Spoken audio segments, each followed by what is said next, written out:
Por el microscopio puede observar que las bacterias son microorganismos más pequeños que el más pequeño de los hongos, más pequeñas que el más pequeño animal unicelular. Las bacterias son tan pequeñas que constituyen el principal alimento del paramecio, un animal unicelular. Los biólogos clasifican las bacterias como plantas, principalmente por su similitud con plantas conocidas como son las algas verde-azuladas. A semejanza de estas algas, algunas bacterias tienen la capacidad de producir su propio alimento en presencia de la luz solar. La observación microscópica revela la estructura externa de la bacteria. Generalmente las bacterias muestran una de estas tres formas, en forma de bastoncillo, conocidas con el nombre de bacilo. La esférica es un coco y la que presenta forma de espiral es un espirilo. Otras formas de bacterias son menos corrientes. Entre ellas están las bacterias que se parecen a mohos, algunas de las cuales están compuestas por segmentos. Los miembros de algunas especies están encerrados en un viscoso material conocido como cápsula. Una preparación coloreada muestra una bacteria con flagelos, pequeños apéndices que permiten a la bacteria moverse en su entorno. En el interior de algunas especies de bacterias crecen cuerpos resistentes llamados esporas. Estas dos bacterias muestran aquí su contenido de esporas.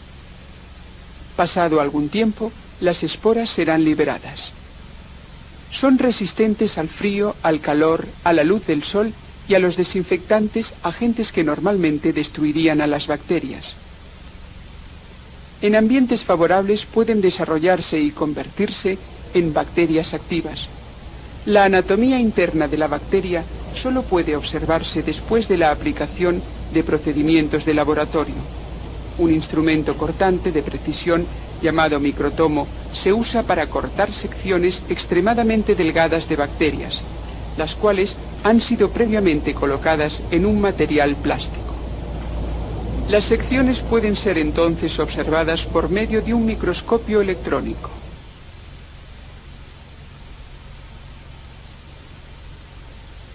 De estos estudios hemos aprendido que una célula bacteriana consta de una masa de citoplasma rodeada por una membrana citoplasmática, una pared celular y una cápsula o una capa de material viscoso. Dentro del citoplasma hay inclusiones de varias clases. Como ya hemos dicho, una célula móvil está provista de un flagelo y aunque carece de un orgánulo visible que pudiera llamarse un núcleo, cada bacteria contiene material nuclear.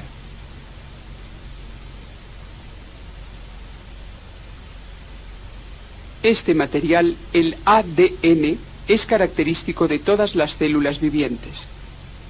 El microscopio electrónico permite conocer cómo se produce el intercambio de material nuclear. Esto es importante en el proceso de la conjugación, la reproducción sexual de las bacterias. En la conjugación, las bacterias se ponen en contacto y se juntan. Para clasificar bacterias se atiende al sistema que emplean para obtener alimento. Las bacterias fotosintéticas producen su propio alimento en presencia de la luz. Por otra parte, las bacterias quimiosintéticas oxidan los compuestos químicos para obtener energía. Este experimento demuestra la diferencia entre estas dos clases de bacterias.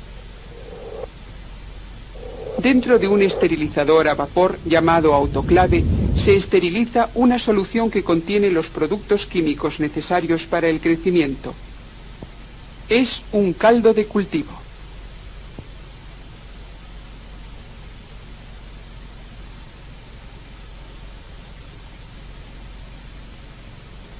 Fuera ya del autoclave, el caldo de cultivo es inoculado con bacterias fotosintéticas tomadas de otro cultivo.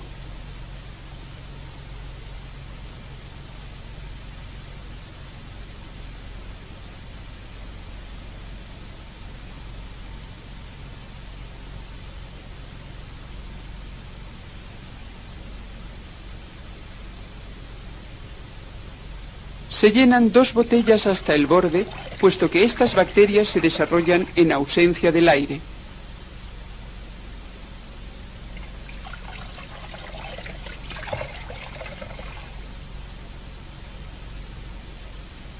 Una de las botellas se coloca en un área iluminada.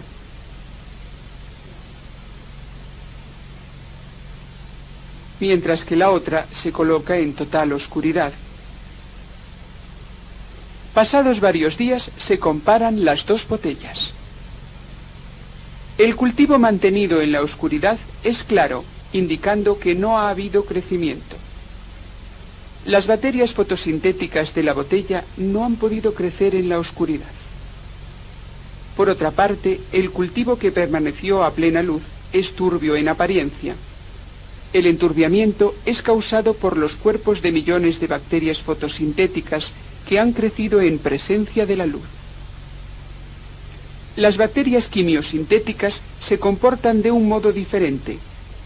Se inoculan 2 frascos de caldo de cultivo con bacterias quimiosintéticas y se repite el experimento. Puesto que las bacterias quimiosintéticas no dependen de la luz, son capaces de crecer a plena luz y en la oscuridad. Las bacterias quimiosintéticas pueden clasificarse en 2 grupos: bacterias autótrofas capaces de obtener energía de los compuestos inorgánicos y bacterias heterótrofas que obtienen energía de los compuestos orgánicos. La forma en que se nutre cada tipo puede verse experimentalmente. Para demostrar el modo cómo se alimentan las bacterias autótrofas, se colocan algunas de ellas en cada uno de los frascos. Antes de la introducción de las bacterias, uno de ellos contenía una solución salina inorgánica estéril. El otro carecía de sales, contenía solo agua destilada estéril. El flameado mata las bacterias que pueden haber caído en el cuello del frasco. Pasado un cierto periodo de tiempo, la solución salina ha sido enturbiada por las bacterias. El agua destilada permanece clara, indicando que no ha habido ningún crecimiento bacteriano. Así llegamos a la conclusión de que las bacterias autótrofas necesitan compuestos inorgánicos para su nutrición. Algunas bacterias autótrofas obtienen su energía del azufre. La oxidación del azufre les proporciona la energía que utilizan para la asimilación del anhídrido carbónico. Para demostrar la nutrición de las bacterias heterótrofas han sido inoculados 2 frascos con dichas bacterias. No crece ninguna bacteria en una solución inorgánica, no obstante, las bacterias han crecido en una solución orgánica. La mayor parte de las bacterias son heterótrofas. Un ejemplo de la actividad de las bacterias heterótrofas son las enfermedades en las plantas y en los animales. Las bacterias pueden ser representadas como una escala continua. En un extremo están las bacterias que utilizan la luz solar y los compuestos químicos simples de su ambiente para fabricar virtualmente todas las sustancias requeridas para la vida.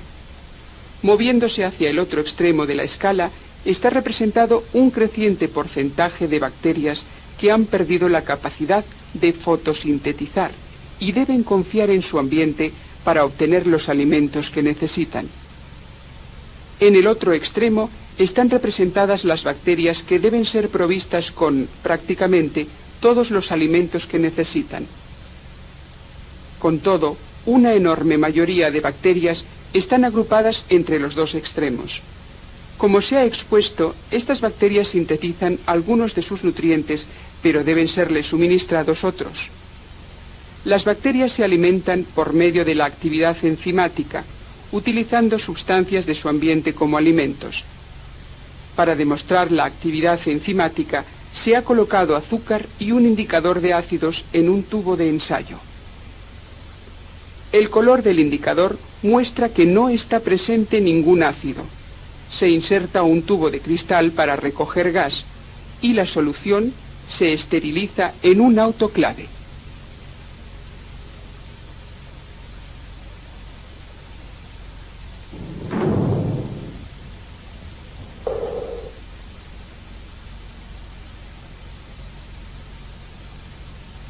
Una vez que el tubo se ha enfriado, se utiliza un inoculador esterilizado para transferir bacterias a la solución.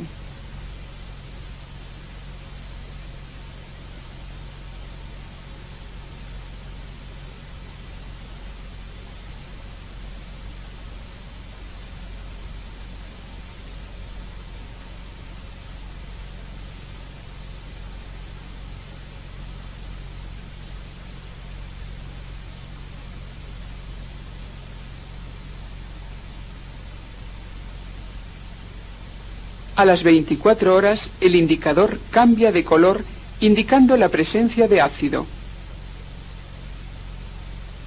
En el tubo recolector, un gas ha desplazado algo del líquido. El azúcar ha sido convertido en un ácido y en un gas.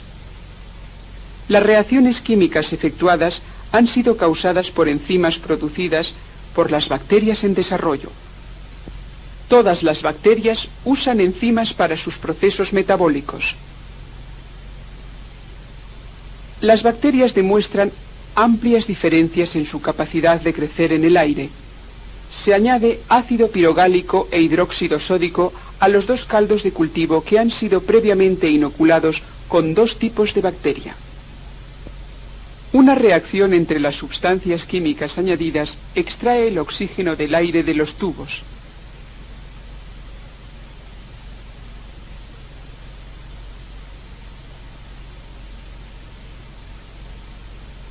Estos están invertidos para evitar que las sustancias químicas se derramen sobre las bacterias.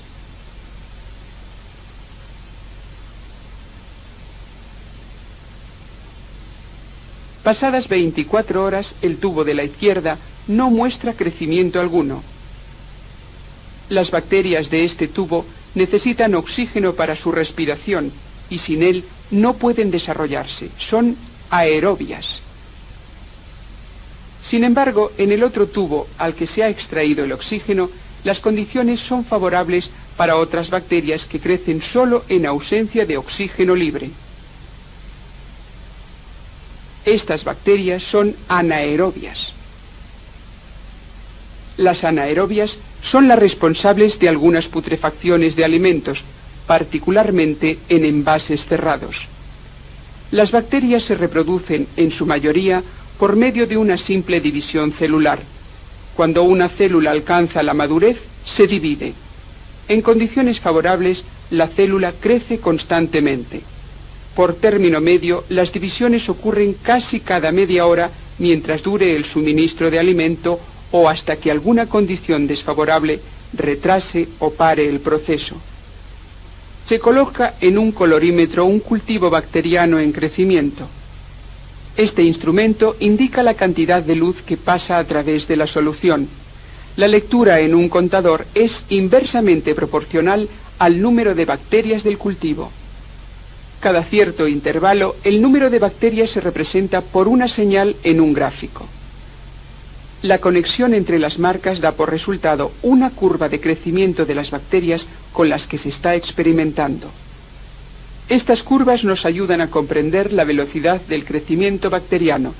Puesto que las bacterias se reproducen tan rápidamente, los genetistas han empezado a utilizarlas en sus estudios sobre la herencia. Por ejemplo, se usa aguja de inocular para sembrar la bacteria sobre un cultivo sólido en una cápsula Petri. La cápsula se coloca bajo una fuente de luz ultravioleta. Se tapa una mitad con una cartulina, la otra se expone a la luz ultravioleta. Se retira el cultivo y se coloca en una incubadora que proporciona la temperatura adecuada para el crecimiento.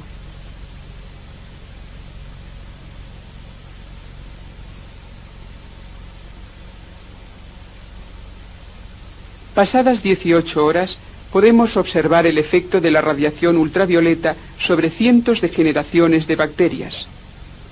En este caso, las bacterias expuestas han resultado muertas por la luz ultravioleta. No obstante, disminuyendo la exposición, podemos obtener mutantes vivos para estudios posteriores. Para saber realmente la importancia que las bacterias tienen para el hombre, debemos comprender algunas de las relaciones de las bacterias con otros organismos. En primer lugar, las bacterias son importantes como alimento. Son devoradas por animales unicelulares que a su vez son presa de animales mayores que ellos. Así es que las bacterias constituyen el primer eslabón en ciertas cadenas alimenticias. Para descubrir otras formas en que las bacterias afectan al mundo, examinemos dos plantas de alubia en crecimiento. El suelo que rodea a la planta, a la izquierda, no ha sido abastecido de ciertas bacterias fijadoras de nitrógeno. El suelo alrededor de la planta de la derecha ha sido provisto de tales bacterias. Es la mayor de las dos plantas. Cuando es arrancada del suelo, en sus raíces se observan unas formaciones llamadas nódulos. Dentro de ellos hay células vegetales llenas de bacterias fijadoras de nitrógeno.